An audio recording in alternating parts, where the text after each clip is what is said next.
Hey hop tout le monde, c'est Kizay, on se retrouve aujourd'hui pour une nouvelle présentation d'animé. Donc j'espère que vous allez bien, sinon moi ça va super comme d'habitude. Pour ce troisième épisode, je vous avais donné la possibilité de voter grâce à un Stropole. Vous avez le choix entre Sword Art Online, Death Note et Attaque des Titans. Et vous avez voté pour Death Note. Donc aujourd'hui on va faire Death Note. Voilà.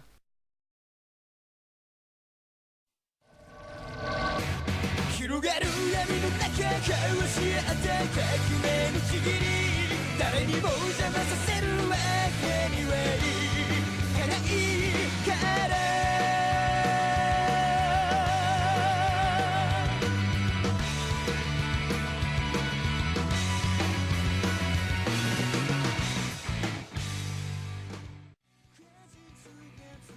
Donc Death Note est un manga écrit par Tsugumi Oba et dessiné par Takeshi Obata. Il est édité au Japon par Shueisha et en France par Kana. C'est un shonen policier surnaturel, un thriller psychologique. Donc le premier tome est sorti en mai 2004. Le manga est actuellement terminé avec un total de 12 tomes. Et un 13e est venu compléter avec des informations pour qu'on en sache plus, pour nous renseigner. Donc voilà, au niveau de l'animé, il y a eu une saison scindée en deux parties.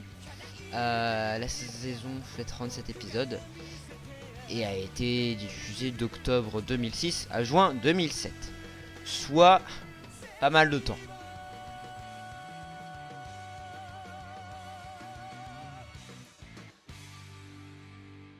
Donc on va passer à la première partie de cette vidéo qui est l'histoire.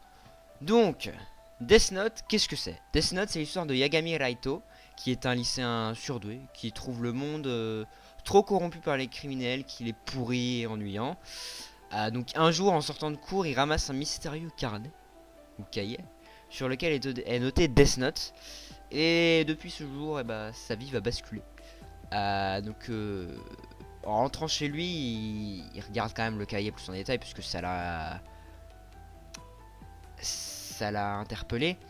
Et le mode d'emploi de ce cahier indique que la personne dont le nom est écrit dans ce cahier meurt. Voilà, c'est tout. Je sais pas du tout pourquoi j'ai eu un blanc. Donc il pense au début que c'est un canular, mais il décide quand même de le tester, hein, parce que pour voir si ça marche et tout. Et il découvre que son pouvoir est bel et bien réel, que le cahier peut tuer des gens. Donc après ça, il rencontre l'ancien propriétaire de la Death Note, donc un Shinigami du nom de Ryuku, ou Ryuk.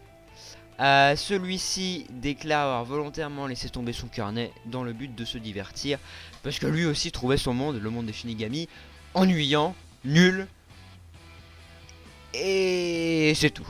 Voilà. Donc Raito décide d'utiliser sa Death Note pour éradiquer le mal et bâtir un monde parfait dont il serait le dieu, ou sera le dieu. Mais il apprend peu à peu à se servir des pouvoirs de sa Death Note et de ses règles. On apprend qu'il peut seulement tuer une personne dont il connaît le visage et le nom. Et qu'il peut également préciser la cause de la mort ainsi que les circonstances détaillées. Je crois qu'il a 6 minutes 40 pour le faire. La mort par défaut étant la crise cardiaque. Après avoir noté le nom, et si on n'a pas précisé la cause de la mort, on meurt 40 secondes après que le nom ait été noté d'une crise cardiaque.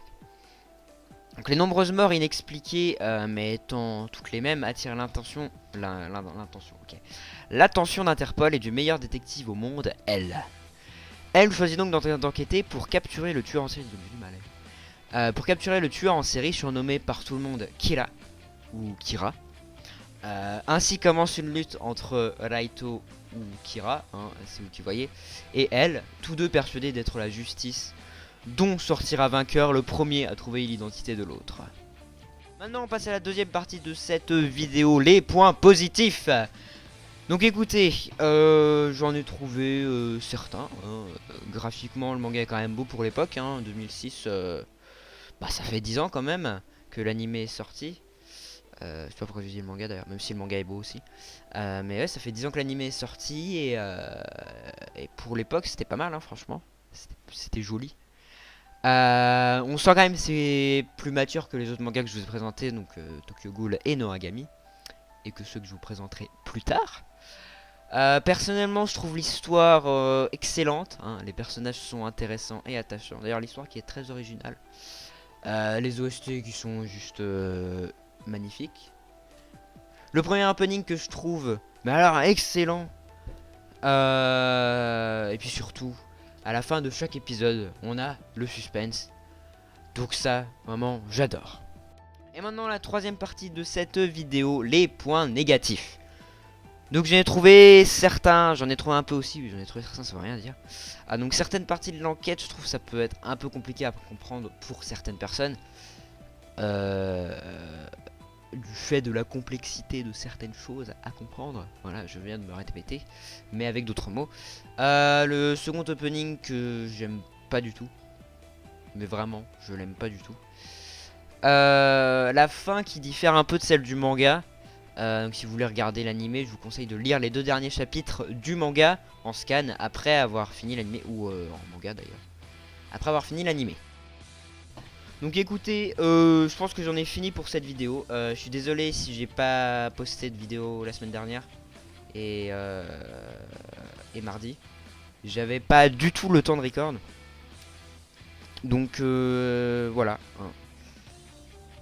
J'avais pas le temps et là je pourrais record que ce week-end, donc je vais essayer de tourner un max de vidéos même si j'ai pas mal de boulot de mon côté. Donc voilà. Aussi si vous êtes si vous avez aimé Death Note, il y a pas longtemps, donc il y a 3 jours, enfin il y a 2 jours pour moi mais il y a 3 jours pour vous, donc le 25 mai est sorti le tout nouveau manga du duo Café Death Note. Donc le manga s'intitule Platinum End, donc bien sûr je l'ai acheté le jour même en tant que fan. Franchement pour l'instant ça va, hein. J'aime plutôt bien le manga, puis surtout la fin du manga, on a envie d'en savoir plus. On a envie de savoir la suite surtout. Donc voilà le tome 1 de Platinum End qui est juste génial pour l'instant. Donc écoutez, moi je vous dis merci d'avoir regardé cette vidéo. Portez-vous bien, à la prochaine. Bye bye tout le monde, c'était Kizae, allez, ciao.